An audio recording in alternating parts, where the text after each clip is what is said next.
With you talking about all of this, does this mean that you now have some sort of a relationship with UFC? I have no relationship with the UFC, and that's largely because of Dana White. Right. He decided that I was the enemy quite a while ago. Actually, when they bought the company, we butted heads almost immediately over ancillary rights and contracts. Nobody else was paying attention at that time when they were.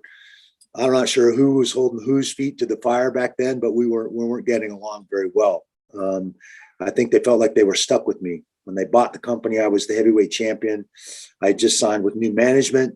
We started pointing out a lot of the issues in this 17-page piece of crap document that they call the contract. And I'm one of the few fighters that owns his own ancillary rights, and we kind of forced them to adjust some things. Now, some of that was okay for me, but the backlash to that was they tightened up their contracts. They made their contracts even worse than they were before because I was poking them about ancillary rights and some of this other stuff. So that kind of sucks for all the other fighters that weren't paying attention and fighting, didn't have the leverage. I had the leverage at that time because I was their heavyweight champion to kind of push some of those issues.